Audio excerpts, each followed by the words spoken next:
सहकारिता माफिया के माध्यम से किस तरह से किसानों का शोषण कर रही है, किस तरह से किसानों के हक का बीमा का पैसा ये सहकारिता माफिया हड़प रहा है और किसानों के हिस्से में कुछ भी नहीं आ रहा है, इसका खुलासा आज हमने कई समितियों की रिपोर्ट आपके सामने पेश करके किया है।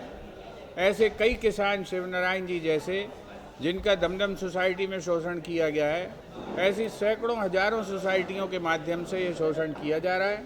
इसको हम बेनकाब करने हमने आज किया है और आज हमारा आग्रह है सरकार से कि इस माफिया पर तत्काल रोक लगाए, जिन लोगों को दोषी पाया गया उनके खिलाफ तत्काल कार्रवाई करे और उन्हें नौकरियों से बर्खास्त करे और तब ये जाकर शोषण की व्यवस्था रुकेगी।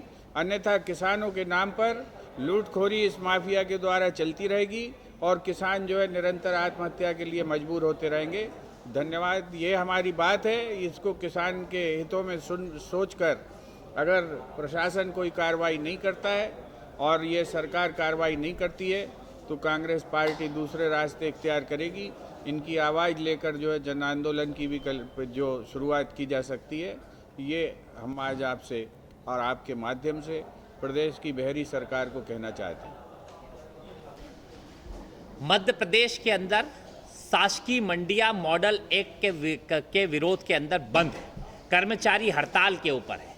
जो बड़े बड़े ढिंडोरे पीटने वाली सरकार थी कि कहीं ना कहीं जो स्थितियां रहेगी कि किसान को बाजार के अंदर एमएसपी से ज़्यादा भाव मिलेगा।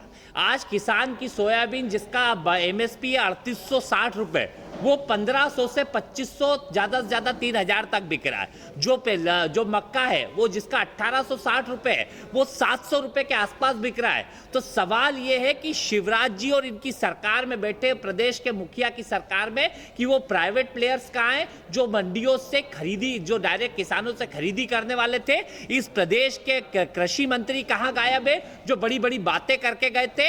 ये देश के अंदर जो काले कानून लाए गए हैं उसका एक नमूना मध्य प्रदेश के अंदर है और किसान का शोषण करके, मंडी कर्मचारियों का शोषण करके, इस छोटे व्यापारियों का शोषण करके चंद चुनिंदा उद्योगपतियों के लिए देश की सरकार और प्रदेश सरकार काम कर रही है। हमारा आग्रह है सरकार से कि मंडियों की हड़ताल खत्म करवाए, जो किसान को नुकसान हो रहा है उसकी भरपाई करवाए। और अभी तक ना तो आरबीसी 6-4 के तहत मुआवजा दिया है, ना किसानों को भाव मिल रहा है। किसान भी सरकार के अंदर प्रताड़ित है और किसान को परेशान करने के लिए सरकार लगातार काम कर रही है और सिर्फ ध्येय इनका उपचुनाव पे है कि किसानों के नाम का पैसा उद्योगपतियों से लेके कैसे उपचुनाव में लगाया जाए और विधायक खरीदी में लगाया जाए।